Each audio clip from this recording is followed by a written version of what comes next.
누가복음 21장 16절에서 19절입니다. 너희의 부모와 형제와 친척과 친구들까지도 너희를 넘겨줄 것이요 너희 가운데서 더러는 죽일 것이다. 너희는 내 이름 때문에 모든 사람에게 미움을 받을 것이다. 그러나 너희는 머리카락 하나도 잃지 않을 것이다. 너희는 참고 견디는 가운데 너희의 목숨을 얻으라. 아멘. 핍박의 정도가 매우 심합니다. 16절에 너희의 부모와 형제와 친척과 친구들까지도 너희를 넘겨줄 것이요 라고 했습니다. 가정은 가장 원초적인 생활 공동체입니다. 가정 안에서 신앙으로 인해서 반목과 적대가 일어나는 것은 불행한 일입니다. 복음을 떠난 인간관계의 허무성을 말해주고 있습니다.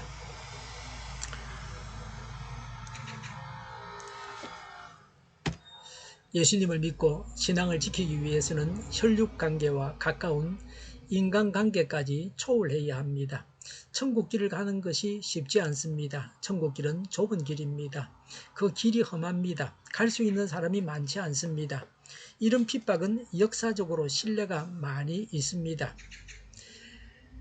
핍박은 이미 입증된 사실입니다. 지금도 우리 주위에서 핍박이 허다하게 일어나고 있습니다. 연세가 많으신 노인은 젊은 사람들로부터 부양을 받습니다. 팔순이 된 시어머니가 이제부터 교회 다니겠다고 며느리에게 말을 하니까 중년이 된 며느리가 교회 가지 말라 그럽니다. 교회 가면 밥도 주지 않겠다 그럽니다. 노인이 예수님을 믿겠다고 예수님을 영접 기도를 했는데 교회 갈 수 없다고 말합니다. 아이들은 교회를 잘 다니는데 부모들이 교회 가지 못하게 합니다. 아이를 교회에 가지 못하게 하는 부모의 말이 이렇습니다. 초등학교 2학년 아이가 교회에서 배운 대로 엄마에게 말하는데 엄마도 예수 믿지 않으면 지옥 간다고 합니다. 그래서 그 엄마는 교회에서 아이들에게 이렇게 가르치는 것은 옳지 않다고 생각해서 교회를 보내지 않는다고 합니다. 아이를 교회에 가지 못하게 하는 이유도 금방 말해주지 않는 사람도 있습니다. 오랜 한 3년이 지나서야 이야기를 합니다. 그래서 그 아이들은 교회 다니지 못하고 있습니다.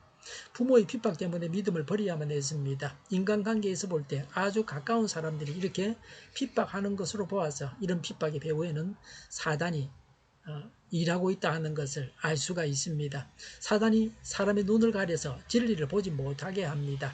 자기 가족을 천국길로 인도해야 하는데 오히려 지옥으로 가게 인도하고 있습니다. 16절에 너희 가운데서 더러는 죽일 것이다 라고 했습니다. 가족이나 친척이나 친구의 핍박으로 인해서 죽임을 당하기도 합니다. 이슬람권과 공산권에서 북한에서 그리스도인들이 순교하고 있습니다. 핍박이 무엇인지를 정의합니다. 17절에 너희는 내 이름 때문에 모든 사람에게 미움을 받을 것이다 라고 했습니다. 미움을 받는다는 것은 박해와 순교를 암시하는 말입니다. 예수님에 대한 신앙과 단지 그리스도인이라는 이유만으로 핍박을 받게 될 것을 암시합니다.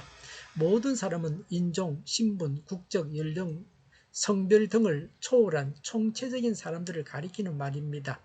죄로 오염된 모든 인간이 일반적으로 예수 그리스도의 복음을 거부하고 예수 그리스도를 믿고 따르는 성도들을 미워하고 핍박하게 된다는 것입니다. 예수 믿는 사람이 낙태에 반대하는 것은 당연합니다. 성도가 낙태 반대 시위를 하는데 대법원에서 낙태를 허락했다고 비판합니다. 불신자들에게는 국가법이 최고의 법입니다. 하나님의 법에 위배되는 국가법은 다 불법입니다. 핍박받는 결과는 어떠합니까? 18절에 그러나 너희는 머리카락 하나도 잃지 않을 것이다 라고 했습니다. 16절에서 핍박을 받아서 순교하는 사람이 있다고 했는데 그 말씀과는 전혀 다른 말씀입니다. 하늘나라에서 온전한 몸을 입는데 아무 문제가 되지 않습니다.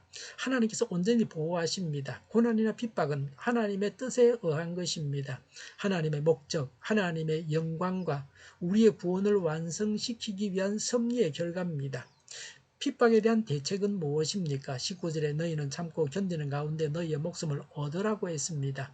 조지 호는 인내는 정신을 강하고 기지를 미화시키며 노를 부지럽게 하고 질투의 불을 끄며 자고한 마음을 가라앉히고 입에 재갈을 물리고 손을 검하게 하고 유혹을 발로 밟는다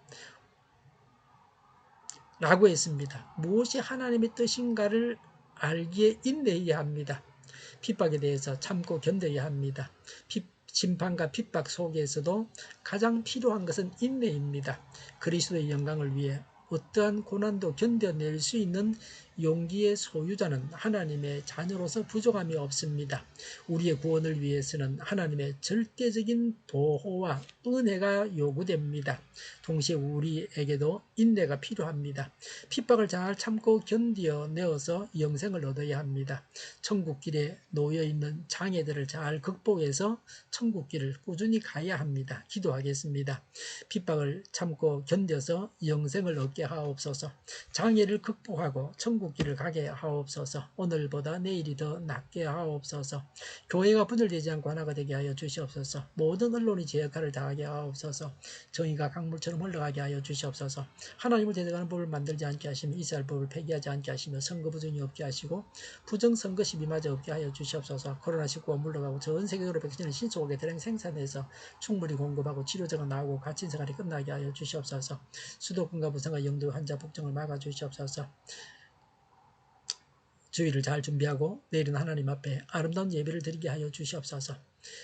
우리 동일교회가 만군은집 하게 하여 주시옵소서. 예수 이름으로 명하노니 모든 병만은 물러가고 몸의 모든 부분들은 온전하게 될지어다. 신유의 기적을 베푸셔서 지금도 저희의 질병을 고쳐 주시옵소서. 코로나로 신음하는 모든 자들을 고치시고 온전케 하여 주시옵소서. 저희와 교회의 나라 민족을 불쌍히 여겨 주시옵소서. 잘못된 것을 제거해서 온전하게 하여 주시옵소서. 적화 통일되지 않고 평화 통일을 이루게 하여 주시옵소서. 교회와 나라의 지도자복을 허락하여 주시옵소서. 하나님께서 기뻐하시는 교회와 나라가 되게 하여 주시옵소서. 늘 맑은 공기를 마실 수 있게 하여 주시옵소서. 공부하는 들에게 지혜를 하셔서 앞서가게 하시며 합격의 영광을 누리게 하여 주시옵소서. 오늘도 하나님 안에서 차고 넘치는 삶, 복된 삶을 살게 하여 주시옵소서. 좋으신 하나님을 찬양하면서 예수님의 이름으로 기도하옵나이다. 아멘.